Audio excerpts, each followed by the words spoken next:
Welcome to this PowerPoint presentation where we will explain and assess an interview with an entrepreneur. Our entrepreneur of choice, which is a relative of one of our group members, is a lifelong entrepreneur who has had a lot of experience in developing multiple ventures in a variety of sectors. Okay, so let's start by looking at the background. So he's a master's degree graduate in economics and has, as earlier mentioned, been owner of multiple firms. For example, he helped launch the candy brand Z Candy, which you might know for their Jawbreakers. However, for the purpose of specification, we will discuss his real estate development venture in Poland, where he constructs modern and often seaside apartment blocks in the north of Poland. Now, the reason for this choice is because he deems this as one of his most successful business ventures, and it's still an ongoing project, so ultimately it's still relevant to discuss. All right, so without further ado, let's jump into it by starting with the opportunity identification. Now, how did the entrepreneur identify the business opportunity? So, Anthony was first introduced to this project through a channel of business relations and networks. Essentially, he was introduced to someone who had networks in Poland, and by means of this, he was offered the opportunity to purchase pieces of land in potentially promising locations in the north of Poland. And this is how the whole project took off. Now, the project did undergo some evolutions and alterations.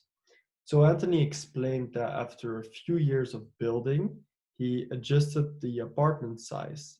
And instead of selling large apartments like he did before, he started constructing smaller scale apartments. And this I find quite interesting because he found out through confronting potential customers about their desires and wishes that his customer base was primarily composed of small and middle income investors who wanted to make a quick buck on the side by buying an apartment as an investment for generating a recurrent income. And seeing as bigger apartments are tied to higher cost and are difficult to manage or maintain, customers prefer smaller apartments. So it all came down to gaining a deeper insight into the income related factors and the wants and needs of the customers. So it definitely demonstrated superior flexibility and the ability to carry out a type of bottom up approach. Okay, so let's assess the riskiness of the undertaking. Now, first and foremost, Poland was a very unknown country to him. So when he started in Uska, which is the North Polish city where he started developing his real estate project, which you can see back in slide 5 right here. So when he started in Uska, not many other real estate projects were developed, so it was unsure whether or not it would record any income or not. There were no points of reference, and it was hard to estimate demand for that particular city. It might have been the wrong location to build in. Also, Poland has different legal policies and a different currency, which have to be taken into consideration. However, Anthony stressed that he always tries to reduce the risk by being legally protected. He managed to act on that through fully integrating a representative lawyer in his company. So essentially, what he did was he offered 10% of the company and the job of manager to his attorney to retain his loyalty and full commitment to the project. Okay, so now what are other information or people that he consulted? So Anthony told me that he consulted accountants, he constructed construction companies and local authorities and agencies to ensure a robust network channel. He also thoroughly looked at the evolution of the Polish zloty.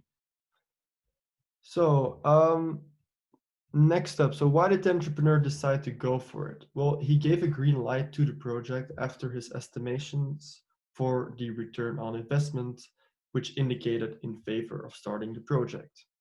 Secondly, he was confident about the success of the project because he saw the growing desirability among middle-class Polish customers for nicer and higher-end apartment blocks, which was eventually his value proposition. And lastly, Poland has very favorable tax rates, little red tape, and relatively low land acquisition costs. All right, let's continue with the entrepreneurial process by discussing how the entrepreneur developed the business. Now, Anthony told me that the process was quite simple. He first discovered the project by traveling to Poland and assessing the opportunity. And then he elaborately developed the plans for his project. And after that, he had to work out where his resourcing came from, which in his case was mostly individually derived, and only a very small part came from his shareholders. Subsequently, he consulted construction companies to realize the project, to then ultimately sell the apartments through a website of brokers and other websites. After a project was proven successful, new building locations or opportunities may arise, and then he will implement the same process again. And this whole process is clearly demonstrated on this entrepreneurial scheme. Now, Anthony also stressed the importance of partners, and he told me that partnering with the right network channels is key for realizing a project, which he also mentioned several times before. Okay, so now let's discuss the growth of the venture. So Anthony told me that initially it started growing really slowly because they encountered some legal difficulties and complications. However, after familiarizing themselves with the market and the local authorities, the growth has been steady for some time, which is good news. Okay.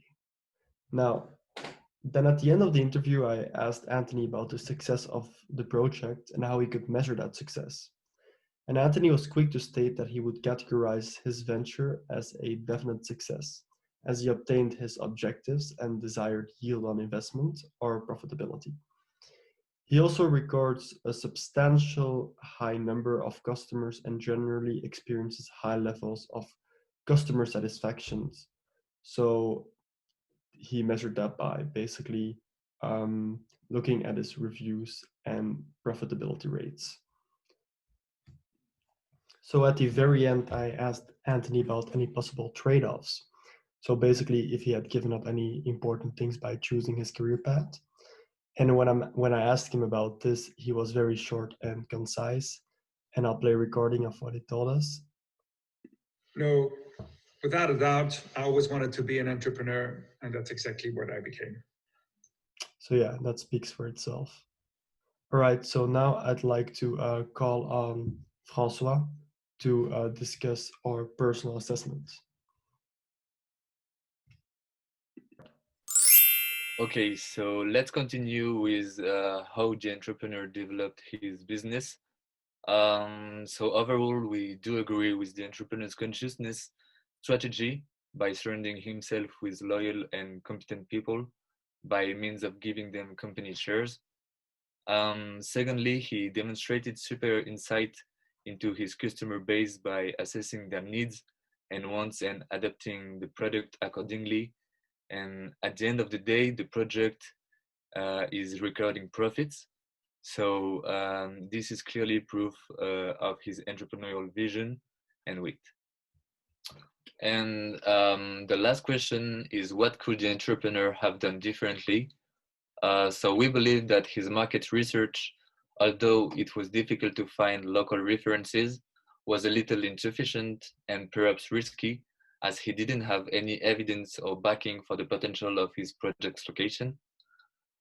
He could have researched nearby larger cities, such as in Gdańsk or Slupsk, in order to get a better understanding of Polish real estate's prices and the demand for modern and higher standard apartments.